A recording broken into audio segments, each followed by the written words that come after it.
El R2 o coeficiente de determinación representa el porcentaje de la varianza de la variable de salida que es explicado por las variables independientes del modelo y usualmente es utilizado como un indicador de la bondad de ajuste.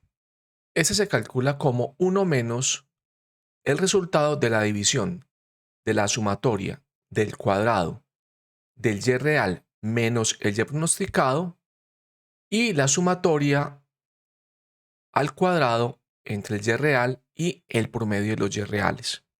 De esta forma, y barra, el segundo término en el denominador, se calcula como 1 sobre n, la cantidad de ejemplos, por la sumatoria de y, mientras que el numerador es equivalente a la sumatoria de errores al cuadrado. Para ejemplificar su cálculo tenemos que y real es igual a 3 menos 0.5, 2 y 7, mientras que el y pronosticado es igual al vector 2.5, 0, 2 y 8. Por facilidad, estos valores están organizados en forma de tabla. Aquí tenemos el y real, el y pronosticado y la columna de errores al cuadrado. Para el primer patrón o ejemplo tenemos que el error es 0.5, es decir, 3 menos 2,5. Ahora, 0.5 al cuadrado es 0.25. El resto de los valores de la columna los calculamos igual. De ahí entonces tenemos que la sumatoria de errores al cuadrado es 1.5. Ahora, la media de los valores reales será un cuarto por 3 menos 0.5 más 2 más 7 y esto nos da 2.875. Para el primer patrón, restamos de 3 2.875 que es la media y el resultado lo elevamos al cuadrado, o sea 0.0156. El resto de esta columna se calcula igual. Ahora, la sumatoria del y real menos la media al cuadrado será igual a 29.1875. De esta forma, el R2 será 1.0 menos 1.5 dividido 29.1875. Como resultado, obtenemos entonces 0.9486. Ahora, la función recibe los siguientes parámetros: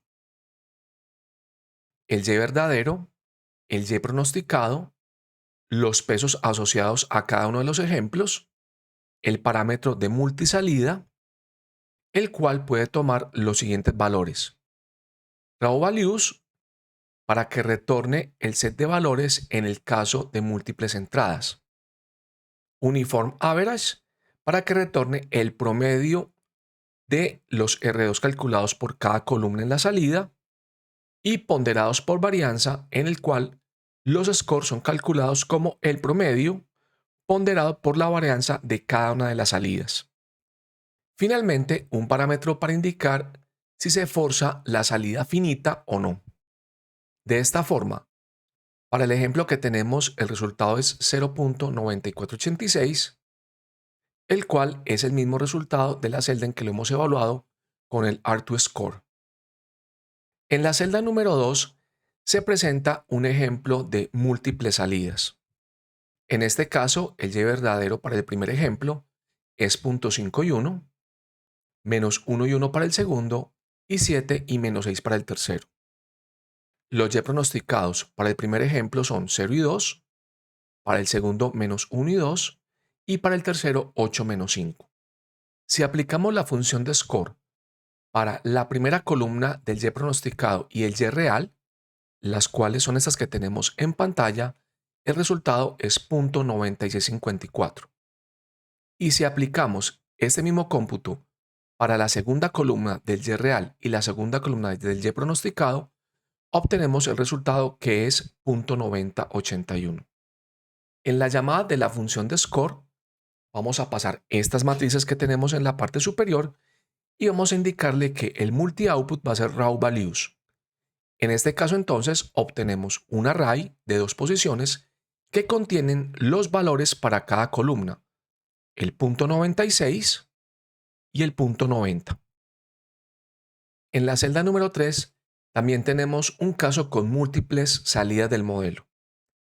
pero a diferencia de la celda anterior, vamos a hacer la ponderación dada por la varianza. Nótese que el Y verdadero y el Y pronosticado son los mismos que utilizamos en la celda anterior y cuyos resultados fueron .9654 y .9081, que son los que tenemos acá.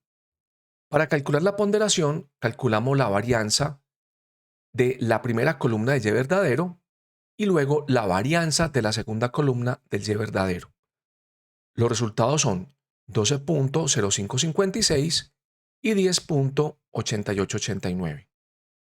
De esta forma, el R2 será entonces 0.9654, el primero calculado, columna 0, más 12.056, ese es el numerador de la ponderación, dividido la suma de las dos varianzas, 12.0556 más 10.8889. El segundo valor, 0.9081, lo tenemos también acá, será multiplicado por 10.8889 más la sumatoria de las varianzas de cada columna. El resultado entonces de este R2 es .9383, que es el mismo que tenemos acá en la parte inferior.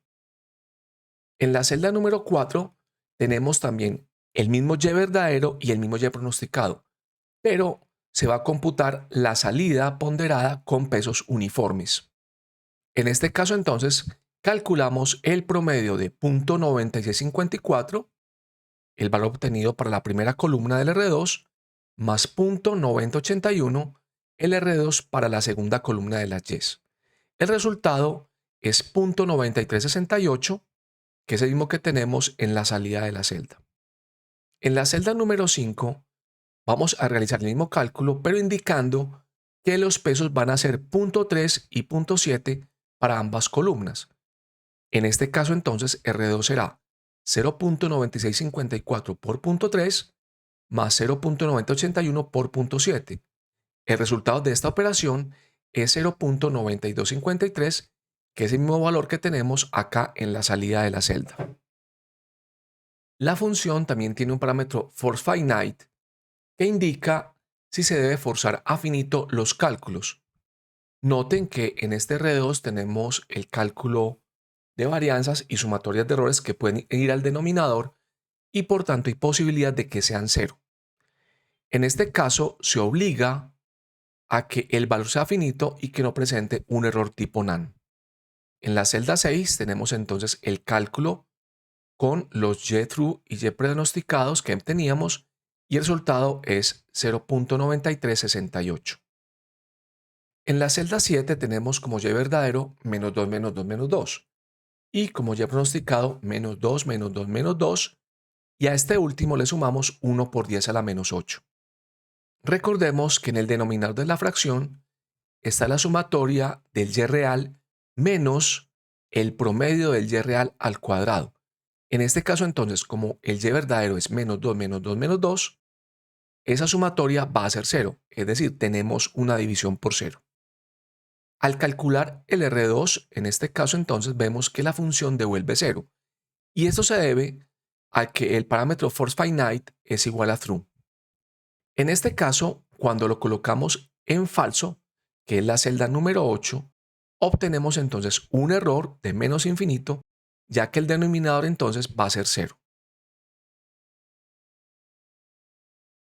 El error medio absoluto es una métrica de riesgo que es equivalente al valor esperado del valor absoluto o norma L1.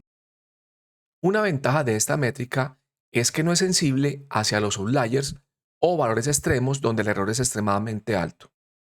Esto implica entonces que aquellos puntos muy lejanos que tienen errores muy grandes cuando utilizamos el MSE o sumatoria de errores al cuadrado no tienen tanta influencia y por tanto cuando se usa en la estimación de modelos hay beneficios para esta métrica, el MAE, en la estimación de parámetros.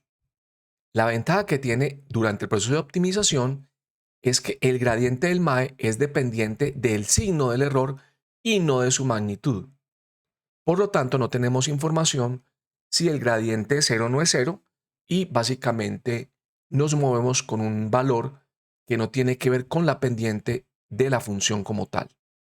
Se calcula como 1 sobre la cantidad de muestras que multiplica a la sumatoria del valor absoluto de los errores.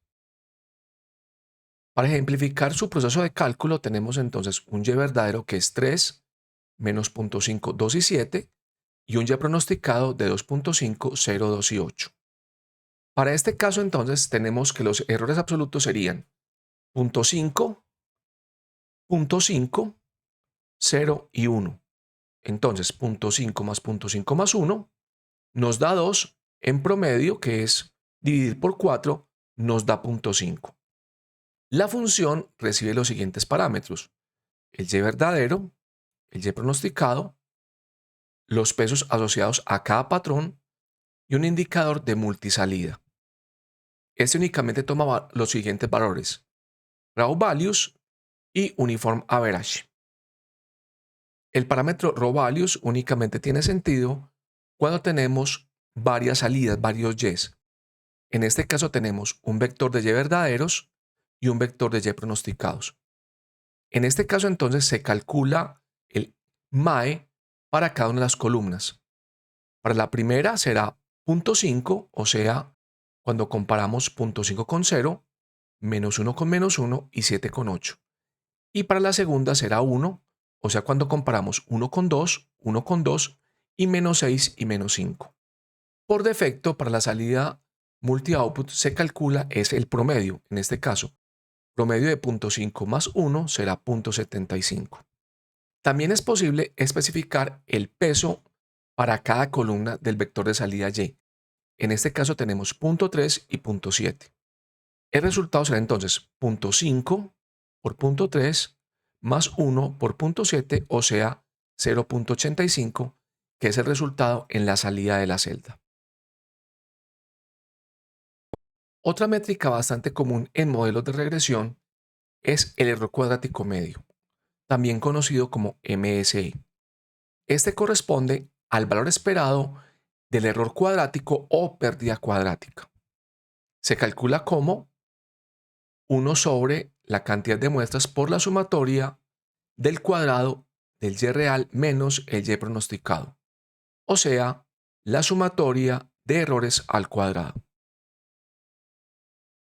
Para nuestro ejemplo tenemos entonces un y real que es 3 menos 0.5, 2 y 7, y un y pronosticado que es 2.5, 0, 2 y 8. Tenemos entonces 4 ejemplos.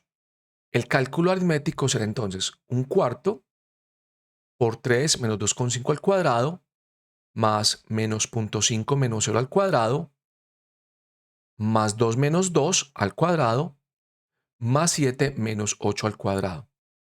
Como resultado, 0.375.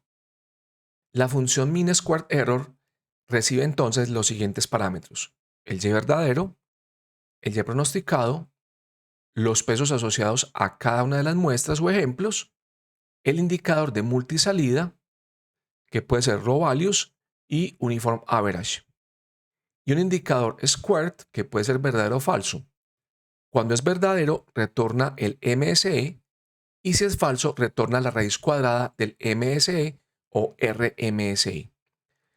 Como resultado, entonces tenemos que el cálculo da 0.375, que es el mismo resultado que tenemos en el cálculo manual.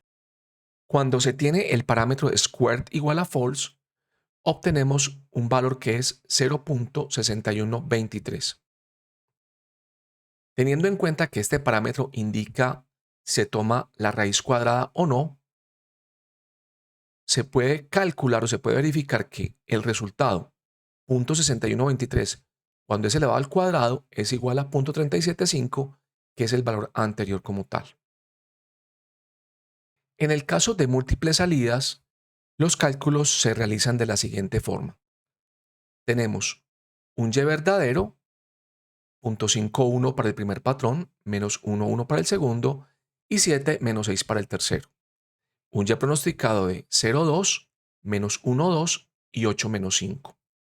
Para la primera columna tendremos que el MSE es un tercio por la sumatoria de 0.5 menos 0 al cuadrado primera columna, menos 1 menos menos 1 al cuadrado y 7 menos 8 al cuadrado.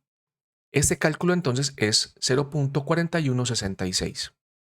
Para la segunda columna tendremos un tercio que multiplica la suma de 1 menos 2 al cuadrado más 1 menos 2 al cuadrado más menos 6 menos 5 al cuadrado, y esta expresión nos da entonces 1. Aquí tenemos la llamada a la función con este multi-output igual a rovalues, o sea, 0.4167, mismo que tenemos acá, y 1, que es el mismo que tenemos acá. Cuando tenemos varias columnas de salida y el valor por defecto de multi-output, lo que se hace es el promedio de las columnas. En este caso tenemos que para la primera el MSE es 0.4167, mientras que para la segunda es 1. El promedio de estos dos valores es 0.7083, que es el que tenemos acá cuando hacemos la llamada a la función con valores por defecto. Cuando se hace el cálculo con square igual a false, se calcula entonces el RMSE por cada columna y se hace el promedio.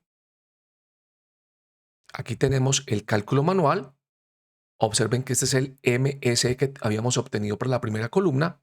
Aquí sacamos la raíz cuadrada y la raíz cuadrada de 1 es 1. Como resultado nos da 0.8227, que es el mismo resultado que tenemos aquí en la salida de la celda. También es posible indicar el peso de cada columna, y en este caso entonces tenemos 0.3 y 0.7 como pesos para la primera y la segunda columna. Tenemos entonces 0.3 por 0.4167 más 0.7 por 1. Esta expresión da 0.825. Y este es el resultado de la celda que confirma que el cálculo está bien realizado. El mean square logarithmic error corresponde al valor esperado del error o pérdida logarítmica al cuadrado. Esta métrica usualmente se utiliza para medir el error en variables que representan un comportamiento exponencial, tal como ocurre en las poblaciones. Entre sus propiedades se encuentra que penaliza más los estimados por debajo que por encima del valor real. Eso se debe al uso del logaritmo natural. Su cálculo se realiza como 1 sobre la cantidad de muestras que multiplica la sumatoria del cuadrado de el logaritmo natural de 1 más el y real menos el logaritmo natural de 1 más el pronóstico. Para ejemplificar su uso, vamos a tener un y verdadero que es 3, 5, 2,5 y 7, y un y pronosticado que es 2,5, 5, 4 y 8. Ya que es un promedio, tenemos entonces un cuarto que multiplica la sumatoria de términos que va hasta acá entonces. Cada término es el cuadrado de la diferencia entre el logaritmo natural de 1 más el real y el logaritmo de 1 más el y pronosticado. Entonces, en esta columna tenemos los reales, 3, 5, 2,5 y 7, y en esta columna tenemos los pronósticos, o 2,5, 5, 4 y 8. El resultado del cálculo es 0.0397, que es el mismo que tenemos aquí en la salida de la celda. Ahora, la función mean square log error recibe los siguientes parámetros: el y verdadero, el y pronosticado, los pesos asociados a las muestras, el parámetro de multisalida, el multi-output, el cual puede tomar los valores de true values o uniform average, y un parámetro para indicar si se devuelve el MSLE o el RMSLE. En la celda 3 tenemos el ejemplo cuando square es igual a false, o sea que nos va a devolver la raíz cuadrada de el error calculado en la celda 1, o sea, raíz cuadrada de 0.0397. Ese es igual a 0.1993, que es la salida de la celda. Para el caso de múltiples salidas tenemos entonces una matriz de y reales, una matriz de y pronosticados y los cálculos para cada columna. De esta forma, para la primera columna, el Y pronosticado y el Y real serán 0.5 y 0.5, 1 y 1, 7 y 8. Al calcular para estos valores la función mean square log error, obtenemos un valor de 0.0046. El Y real y el Y pronosticado para la segunda columna serán 1 y 2, 2 y 5 y 6 y 8. Al hacer el cálculo con esta función, el resultado será 0.0837. Ahora, la llamada con el multioutput igual a rhovalues nos retorna un vector que contiene los dos valores que hemos calculado de forma manual.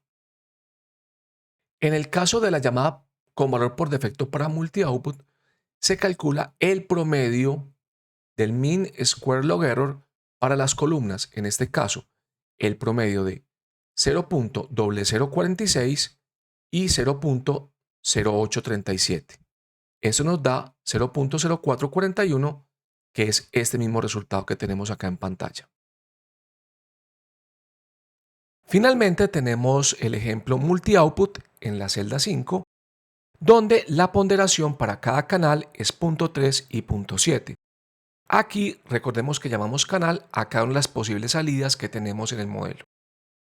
Tal como se puede ver en la línea 2, la salida es 0.06, la cual coincide con la salida de la celda misma. El error porcentual medio absoluto también es conocido como desviación porcentual media absoluta. Esta métrica es sensible a errores relativos, es decir, se desea medir el error como un porcentaje del valor real. Esto aplica particularmente para situaciones como el precio de la electricidad en la bolsa de energía. Los precios pueden tener valores muy bajos en periodos normales de hidrología o durante niñas y periodos muy altos, bastante impredecibles, durante las épocas de sequía o niño. En esa situación tenemos entonces, por ejemplo, el precio promedio de la electricidad y cuando hacemos un modelo de pronóstico tenemos precios que son muy bajos en comparación con precios donde tenemos efectos de niño. Cuando realizamos el pronóstico en este caso, noten que para precios altos los modelos usualmente se comportan yéndose por el valor medio, que es esta situación que tenemos acá. De tal forma que estos errores pesan muchísimo, mientras que estos errores que tenemos en las partes más bajas suelen ser muy pequeños y comparativamente no pesan casi durante el cálculo del error.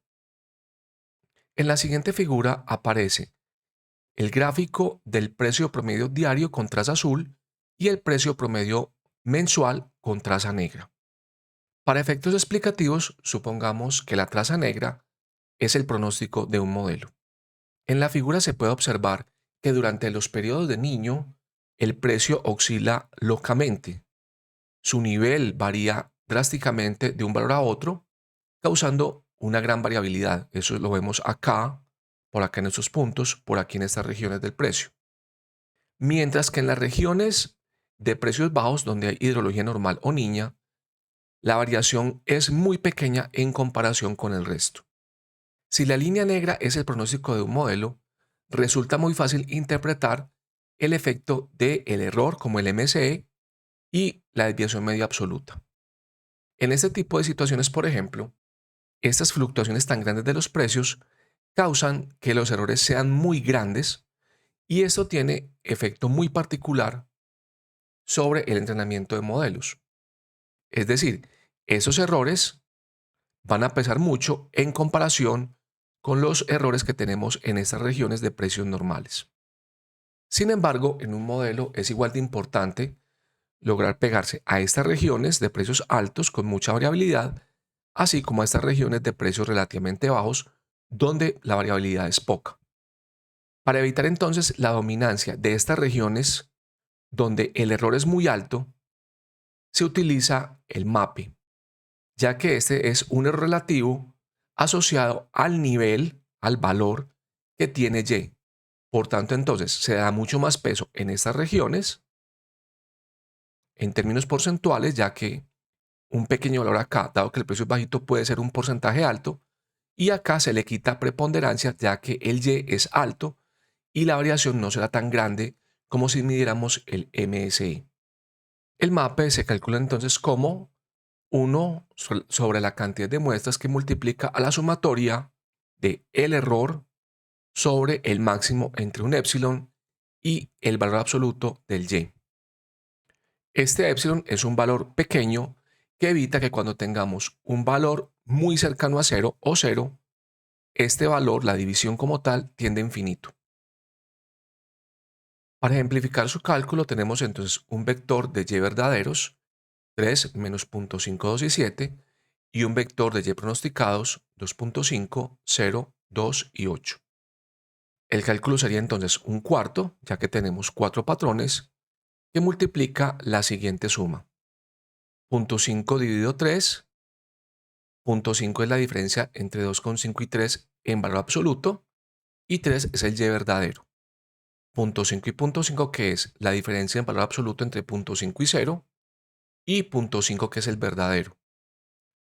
2 menos 2, error 0, dividido 2, 8 menos 7, 1, en valor absoluto, dividido 7 que es el real. Esta operación entonces da como resultado 0.3273.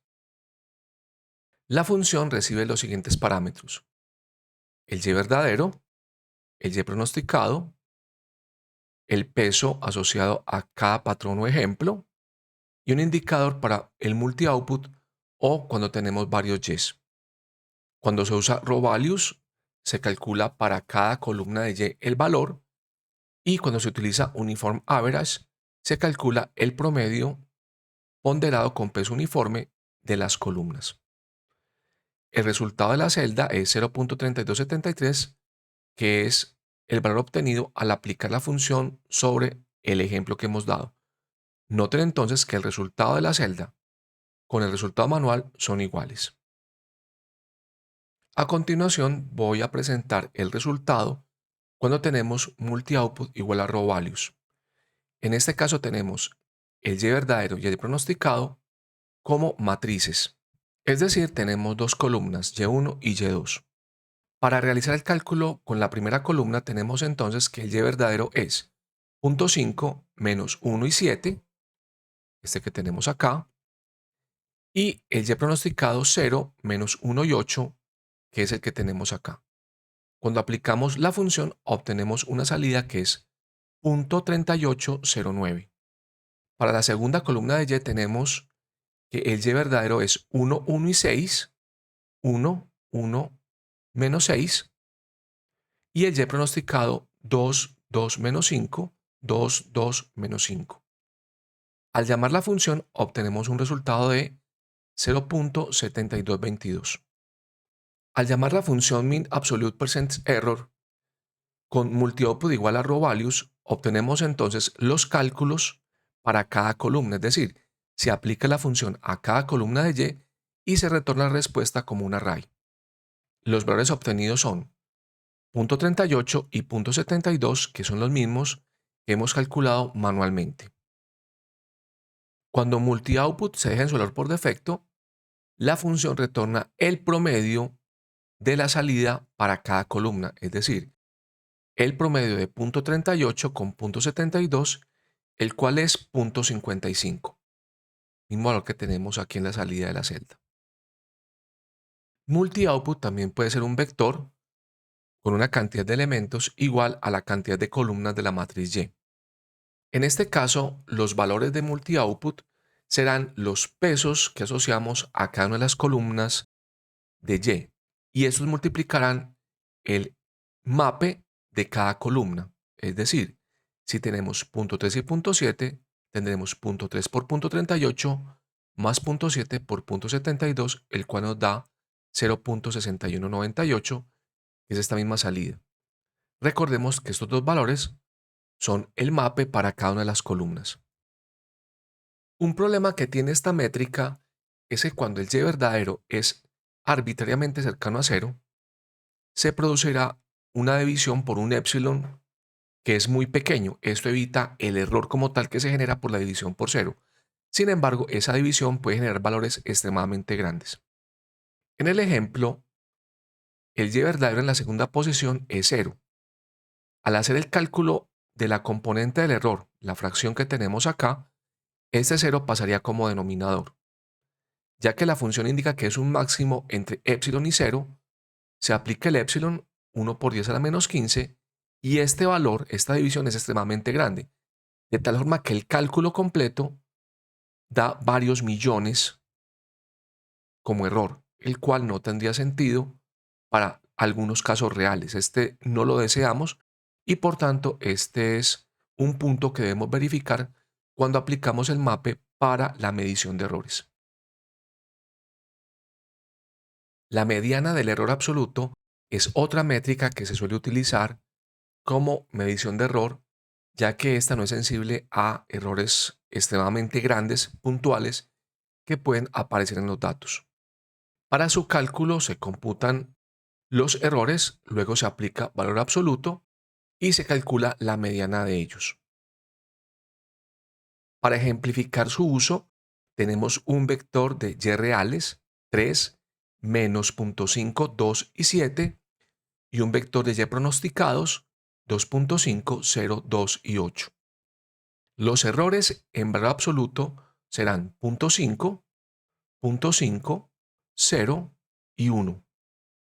Y en este caso la mediana será 0.5.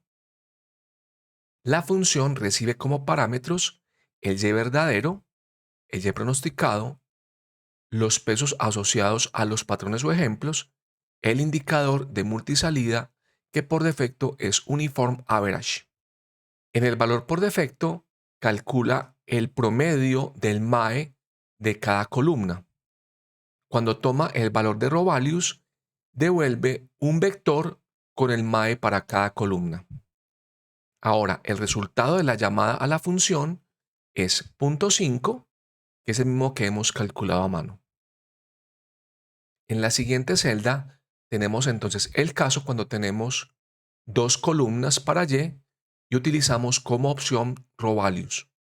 En este caso calculamos independientemente el MAE para cada columna, es decir, para la primera columna será error de 0.5, error de 0, error de 1, mediana 0.5. Para la segunda será error de 1, error de 1, error de 1, mediana 1. Al llamar la función con row values, obtenemos entonces 0.5 y 1 como una raíz de NumPy. Cuando utilizamos el valor por defecto de multi-output, obtenemos entonces un promedio entre 0.5 y 1, que es 0.75, que es el mismo que tenemos acá. Al igual que en otros casos, también podemos especificar el valor de ponderación de cada término. En este caso, 0.3 para la primera columna y 0.7 para la segunda. De esta forma tendremos 0.3 por 0.5, el MAE de la primera, más 0.7 por 1, siendo 1 el MAE para la segunda columna. El resultado aritmético es 0.85, que es el mismo de la función. En scikit-learn también está disponible el cálculo del error máximo, el cual tiene como fin capturar el peor caso posible. Este se calcula como el máximo del valor absoluto de los errores. La función maxError recibe como parámetros únicamente el y verdadero y el y pronosticado.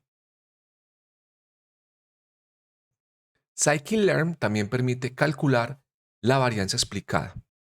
Esta métrica se suele preferir al R2, ya que este último no tiene en cuenta la desviación sistemática de las desviaciones. Esta métrica se calcula como 1 menos la varianza de los errores dividida la varianza de y.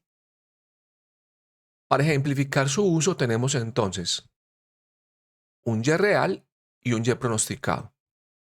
Calculamos la varianza del y real, que es 7.29, y la varianza del y pronosticado, que es 0.31. 1 menos 0.31 dividido 7.29 es 0.9571. Ese sería entonces el valor de la varianza explicada. La función recibe como parámetros los siguientes valores: el Y verdadero, el Y pronosticado, los pesos asociados a cada uno de los ejemplos, el indicador de multi-output cuando tenemos varias Ys y un force finite que indica el comportamiento ante valores de 0 en el denominador. En este caso, la salida de la función es 0.9571, que es el mismo valor que tenemos en el cálculo hecho a mano. Para ejemplificar su uso con un vector de Ys, tenemos una matriz de Y verdaderos y una matriz de Y pronosticados. La primera columna de Y será 0.5, menos 1 y 7, 0.5, menos 1 y 7, y el Y pronosticado será 0, menos 1 y 8, 0, menos 1 y 8. De esta forma, la varianza explicada para la primera columna de Y será 0.9677. La segunda columna será 1, 1, menos 6, 1, 1, menos 6. Y el Y pronosticado correspondiente será 2, 2, menos 5. 2, 2, menos 5. En este caso, la varianza explicada será 1.0. Al llamar la función con multi-output igual a rovalues, obtenemos como resultado un vector con los siguientes valores: 0.96, mismo que tenemos acá, y 1.0, que es el mismo que tenemos acá. Con la opción Uniform Average, el resultado se obtiene como el promedio de los dos valores que hemos calculado anteriormente. Este es 0.9838, 0.9838. Hay situaciones en las cuales tenemos en el denominador varianza 0. Ese es el caso de los vectores que tenemos acá especificados para el ejemplo. Cuando se utiliza force finite igual a true, se obliga a cálculo de una varianza finita y por tanto el resultado es 1. Cuando tenemos force finite igual a false, se presenta un error de división por 0 en el denominador del cálculo y por lo tanto el resultado es none. Noten que en la celda 3 teníamos force finite igual a true y a pesar de que la varianza es 0, obtenemos un resultado de 1. Recordemos que acá todos son menos 2, Y pronosticado y Y real. En la celda 6 tenemos esos mismos valores, estamos haciendo force finite igual a true, pero al último valor le estamos sumando un 1 por 10 a la menos 8.